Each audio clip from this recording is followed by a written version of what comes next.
Yes, they are.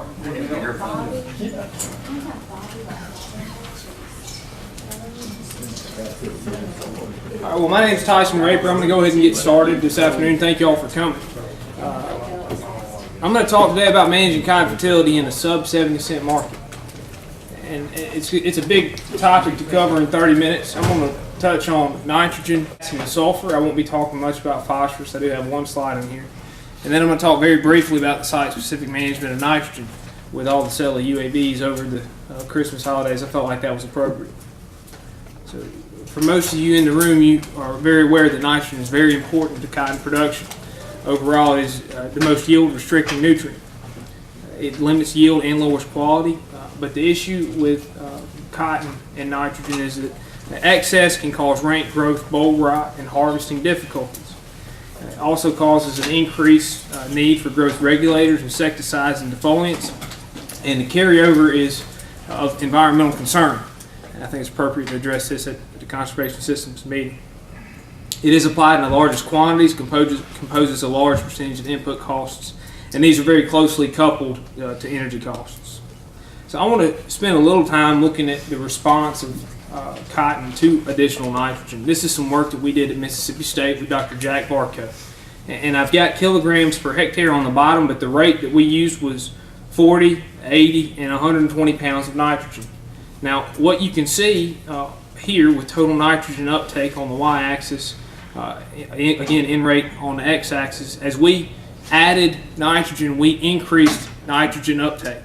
Past that 80-pound rate actually had a linear response all the way through 120, which leads us to believe we could have probably increased uptake with additional nitrogen.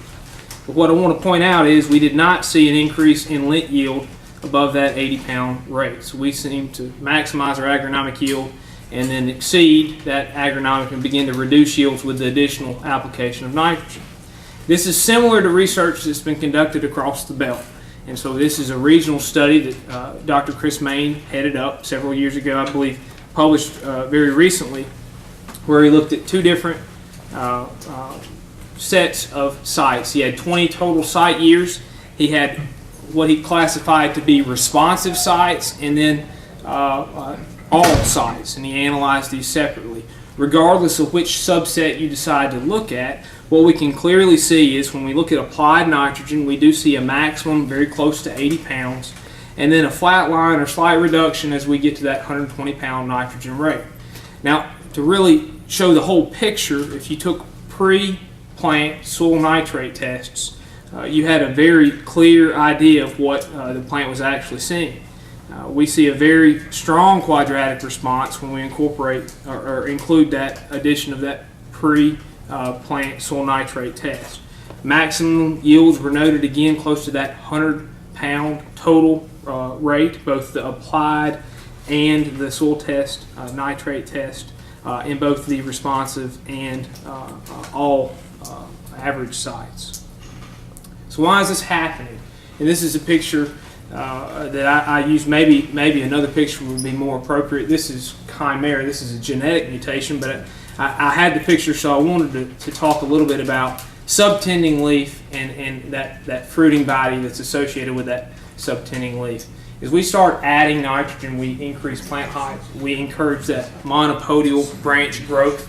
And so what we begin to do is shade the most important part of the plant, nodes 7 to 12. That's where our biggest, highest fiber quality bolls are located. As we begin to shade those, we start decreasing our lint yield. We delay maturity by pushing fruiting positions out on the plant, and we push fruiting position up the plant. When you start shading the subtending leaves to those nodes 7 to 13, that's one of the things that we see is that reduction in boll size, and we begin to hurt fiber quality. So we definitely want to try to protect those subtending leaves, try to get as much sunlight to them as possible, and that's one of the reasons. There's several reasons, but one of the reasons we see a decrease in lint yield associated with an over-application of nitrogen. So the question becomes, how much do I apply? Well, from the regional study that Dr. Main and other specialists across the belt conducted, we see that cotton requires roughly 50 pounds of nitrogen per bale from all sources. So that includes that soil nitrate test. And we can deduct that, that measurement that we take over the amount that we're going to apply. So you really need to be measuring that soil nitrate pre-plant. If you don't measure it, the study that Dr. Main was associated with, they saw an average of about 40 to 65 pounds nitrate available early in the year.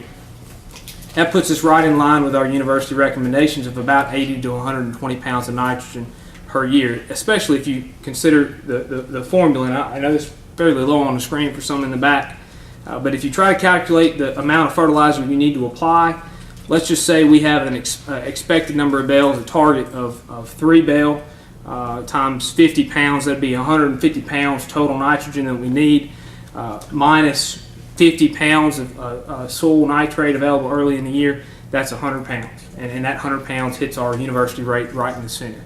So our university recommendations are pretty good, even without using the bale recommendation. But if you want to fine tune and try to reduce the amount of nitrogen you're applying, I think this is one way to look at it, especially in a 65-cent market. Another thing that we can try to do to increase the efficiency of the application is to look at timing. And I've got two different graphs here. I'm going to spend quite a bit of time here with the nitrogen uptake and partitioning graph. As you can see, very early in the growing season, we have nitrogen uptake here on the Y, days after planting on the x-axis. 45 days after planting, we have very little nitrogen taken up by the cotton plant. The majority of the nitrogen is taken up between that 45 to 120 day period. So what we really want to try to do is match demand. We don't want to have supply out there before we actually need it. Now this is the daily nitrogen uptake by cotton, and you can see it peaks right there with peak bloom. This is labeled as first boll. It's really first flower. But you can see we have a dramatic increase around that first flower period, and then we really start to crash right after peak bloom. So the amount of nitrogen that we've got in the plant by peak bloom is very important to our overall yield. So let's break down this graph, and I've got two things I want to point out. First off, let's consider if we apply all our nitrogen pre-plant. Red in this diagram is bad. If we have a lot of red, we have a lot of opportunity for potential loss mechanisms, whether it be volatilization, denitrification, or leaching. If we can spoon feed, that would obviously be the preferred method. We apply exactly what we need when we need it. We very much minimize those loss mechanisms. So we would be only providing exactly what we need as we need it. We obviously don't have the luxury of drip irrigation in most of our cotton producing acres, so we're stuck with the in-between. The best we can pretty well do at this point is a split. And so what we typically recommend from the university system is a upfront 30 to 40 units, and then follow around the first square period with the remainder of your nitrogen for that season. We still have quite a bit of red in this diagram. We have a lot of potential for loss, but it's greatly reduced by applying in a split application. So for a nitrogen summary, I would encourage you in this type of a market to try to determine proper nitrogen rate by setting a very precise yield goal. Measure pre-plant soil nitrate. Remember that overshooting nitrogen rate can be as expensive as undershooting. And then properly time your nitrogen application to very closely match availability with demand. I want to shift gears a little bit and talk about potassium. Now, unfortunately, cotton is relatively less efficient at extracting potassium from soil than several other row crops, and that's in part due to its taproot nature. Deficiencies are frequently noted in the upper leaves, which is counterintuitive. Potassium is very mobile. We would suspect to see it lower in the canopy. But this is most likely due to the higher yielding short season varieties that we're currently growing. There's a large sink demand of the bolls, and those bolls tend to pull that potassium out of the phloem. Deficiencies often occur under sufficient soil conditions relative to other crops, and often unpredictably. And I think this, again, is a function of cotton's inability to extract potassium as well as some other row crops. It's an important factor in just about every physiological process in cotton, and I'm not going to go through the list, but photosynthesis, respiration are included here. We've got quite a bit of information that suggests that potassium helps mitigate stress. So it plays a role in a large number of different processes, and these include boll formation and fiber elongation. We understand fairly well the requirements of potassium by the cotton plant. It's required only second to nitrogen in quantity, nitrogen being number one, potassium being number two. Unfortunately, demands do increase during the reproductive stages, and that's the time frame where rooting activity is beginning to decline. We're also seeing stratification of potassium, especially in our no-till environment, both vertical and horizontal stratification. This has been highlighted by the International Plant Nutrition Institute as a major concern in row crop production, not only in cotton-producing areas, but also throughout the Corn Belt. Unfortunately, since we are extracting potassium from the subsoil and depositing it on the surface, potassium doesn't move extremely well through the soil, and cotton is not a great extractor of potassium in that upper soil layer. So we definitely need to make sure we have potassium down into the subsoil to support optimum yields. I mentioned the decreased root activity during flowering. One last thing, we do not see preferential root growth towards potassium. So when we band phosphorus, we band nitrogen, what we'll actually see is that cotton root find that band and grow more vigorously in that area. With potassium, we don't see that type of root growth, no preferential root growth to potassium. So it's hard to get potassium up into the plant in a band system. This is what a potassium deficiency looks like. Fortunately, for most of West Tennessee, we are not dealing with this type of a soil type. This is a sandy loam, but this is a classic deficiency. On the right side of the screen, you can see we have interveinal chlorosis, edge of leaf necrosis, and that leads to defoliation, a severe yield penalty associated with this type of a deficiency. There is some theory that maturity has a role to play, and we definitely think that's a factor. Early maturing varieties need potassium very quickly, where later maturing varieties have the luxury of investing in a rooting system that can focus more on the vegetative growth and structures. But there is another argument that we're actually seeing some within maturity group differences, possibly differences in uptake efficiency, rooting density, surface area. I've got a slide here. This is from Arkansas, and we have 499 on the left side of the screen, 499, Stonewall 5458, and Delta Pine 0912. I think the differences there are pretty evident in that Stonewall 5458 seems to be a little bit more susceptible to that potassium deficiency, that chlorosis, than 499 or 0912. It doesn't necessarily always show up in yield, but we are seeing some differences in potassium extraction by these varieties. Another image of a very severe penalty. This is actually one of our trials that we had this year, and you can see the severe potassium deficiency in this field. So this is the response curve, and this is 70 milligrams per kilogram of K with a Melic 3 soil test. This soil tested low in potassium. So our recommendation from the University of Tennessee system would have been 120 pounds of K2O. As you can see in this response curve, we maximize yields around 90 pounds, and then when we get to 135, we don't see any real increase with that additional 45 units. What I want to point out here, our recommendation here would have again been 120 pounds. We believe that 120 pounds would support a slow build of the soil test. Now, if you had chose to apply 90, I would suspect next year that 90 would not probably have yielded as high as the 135. If you had applied the 120, you would have maintained the same yield response curve into the following years. So I think our soil test method is pretty well calibrated, at least at this location. Now, we also looked at a silt loam location, a little bit heavier textured soil, and this soil test was roughly 115 milligrams per kilogram K. Melic 3, the soil test was medium. You can see at this location we didn't have a very good response. It was fairly flat. And so our recommendation here would have been about 60 pounds. One thing I want to point out, just in support of our soil test recommendations, our average yield was pretty low at this location compared to the previous location. If we had had a little bit better yields at this location, we probably would have seen that more characteristic response curve. At the medium soil test, our response is questionable, so the low is when we really start to see a strong response. So I just want to summarize the potassium comments. Cotton is relatively less efficient at extracting potassium than several other row crops, and you may be able to get away in this market cutting K rate, at least in this year, but I would be very concerned in year 2 and year 3 about what that could potentially do to your soil test levels. Soil applied applications are generally going to be less expensive So I know it's going to be difficult to justify that expense up front this year, but I would not want to try to manage fertility on the back end. Applying these products foliarly is going to be very expensive and very inefficient compared to what you would potentially have with a soil application up front. The last nutrient I want to touch on and then move into the remote sensing is sulfur. We're starting to see quite a bit of an issue with sulfur deficiency in cotton. It's hard to explain where it shows up. It does tend to show up more in cool, wet springs.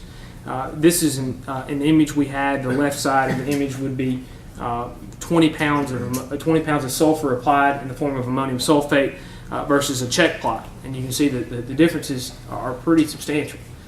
This is unique, very different than nitrogen deficiency in that it is a chlorosis all the way up through the plant. And so, although sulfur is very, it does not move very well through the plant. So what we actually see is very mobile in the soil, but immobile in the plant. So we see that that chlorosis occur throughout the plant. If you're looking at nitrogen deficiency, you're going to see at the base of the plant. It's mobile within the plant. Nitrogen would move up to the top of the plant. And that's the real difference between nitrogen and sulfur when you're trying to diagnose what it is in the field without a tissue test. We think it's becoming more common because of the reduction in sulfur emissions from diesel and manufacturing plants. It is very different than nitrogen deficiency. In 2015, we saw severe deficiencies prior to bloom. And we're trying to get a good feel for how to build a recommendation. Most of the other universities are recommending anywhere from 10 to 15, possibly up to 30, depending on how coarse your textured your soils are.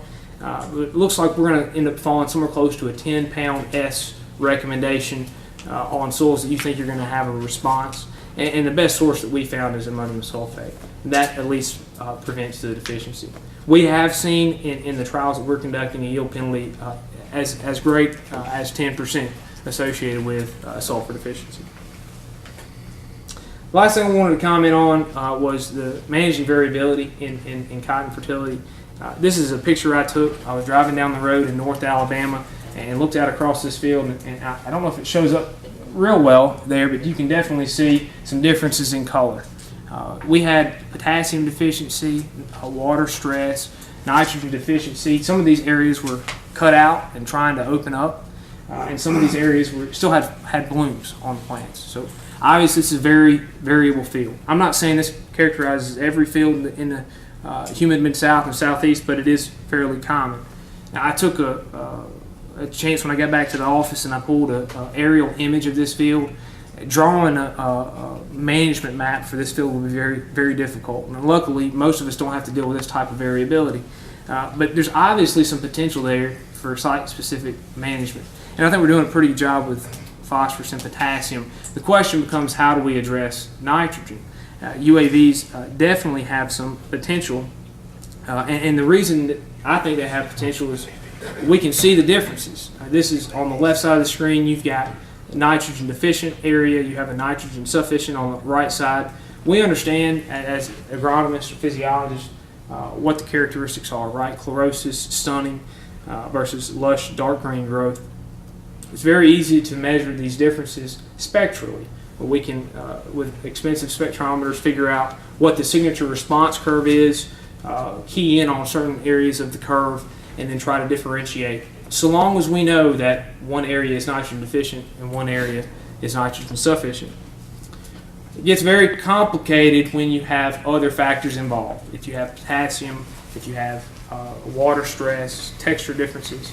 And so a lot of my research has been trying to target or key in on what specifically can we pinpoint to isolate only nitrogen stress. So when we make that nitrogen rate recommendation, we know we're not trying to address a potassium or sulfur deficiency with an addition of nitrogen.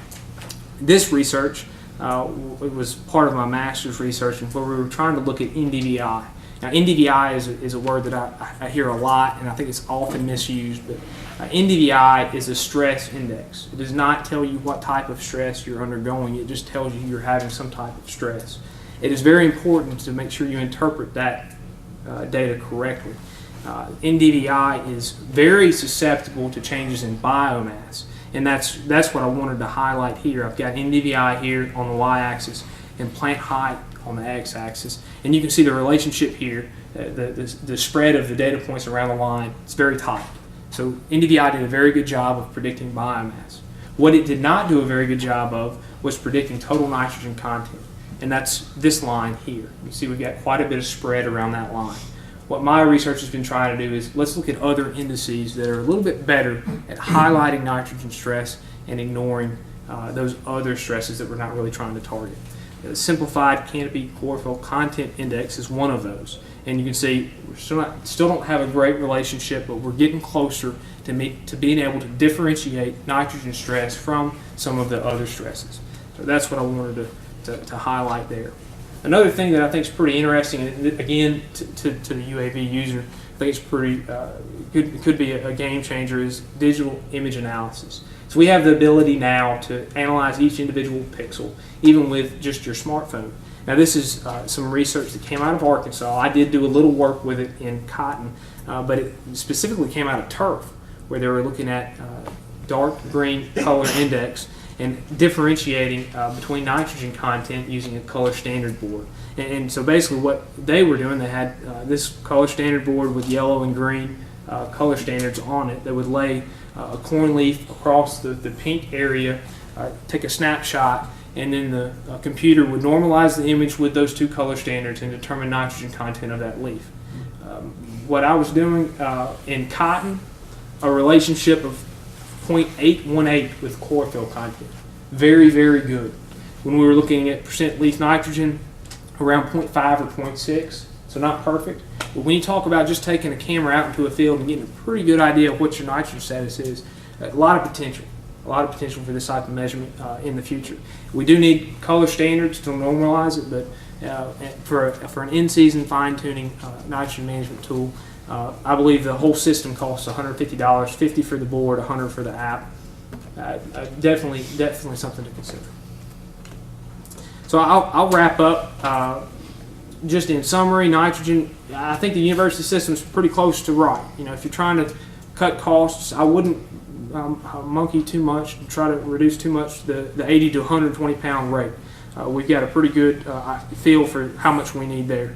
I would fine tune with that below equation. That's a very good approach to take using that pre-plant soil nitrate test.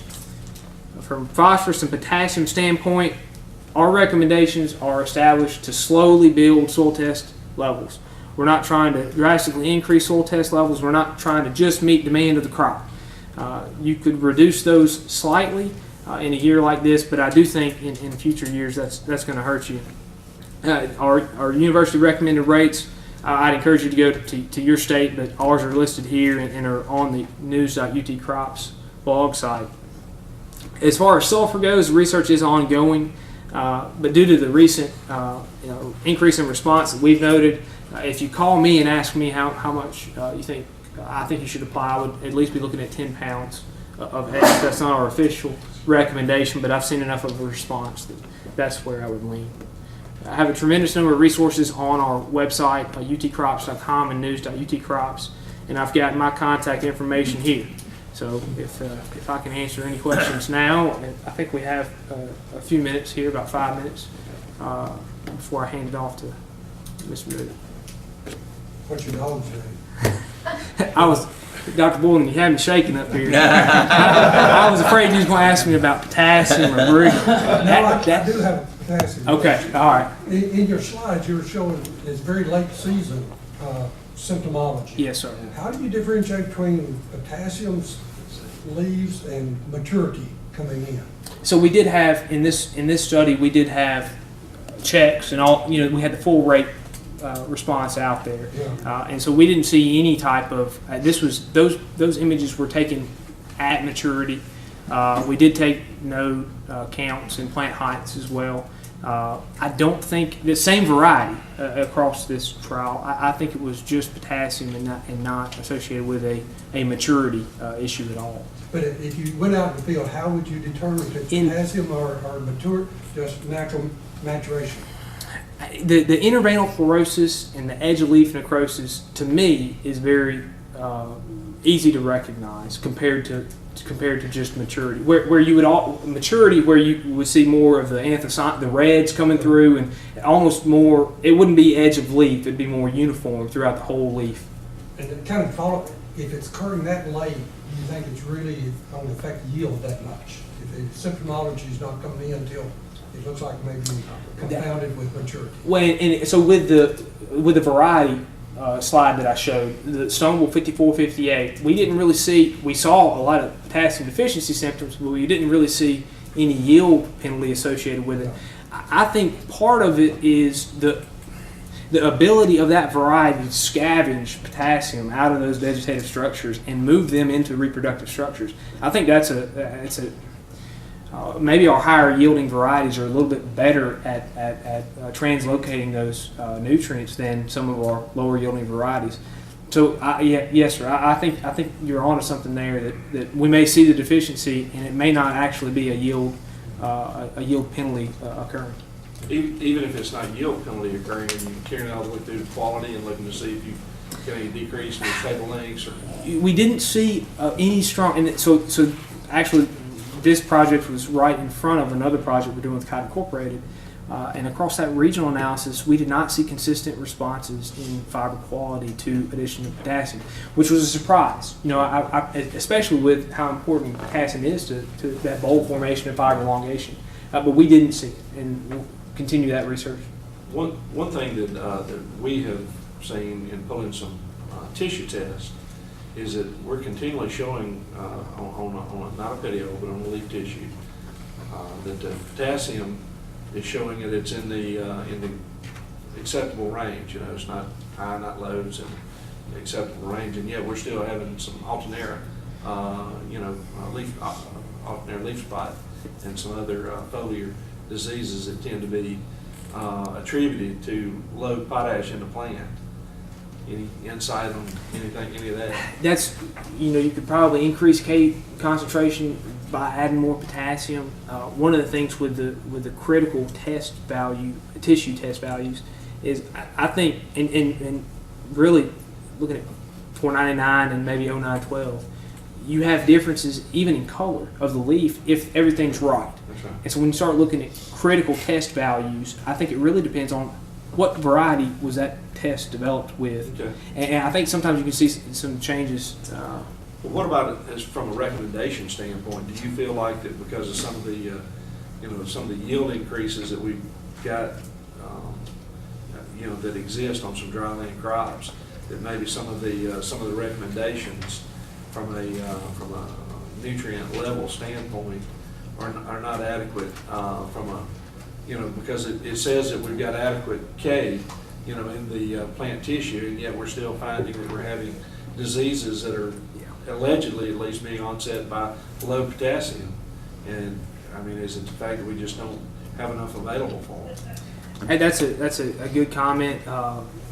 Obviously, potassium is important in several of those diseases, alternaria. To be honest, I don't like I said, know. just a question. I won't expect an answer. Yeah, and it's a good comment. I don't think at this point we can justify the additional application. But it's something to continue to look on. At this point, we're just trying to see if we're close in the ballpark with our recommendation. Sure. I think we're close. I don't know if we're perfect, but we're pretty close. I think late season, those leaves become very unhealthy just because they're getting old, like some of us, and become very, much more susceptible to a lot of alternarias and things like that are kind of incidental.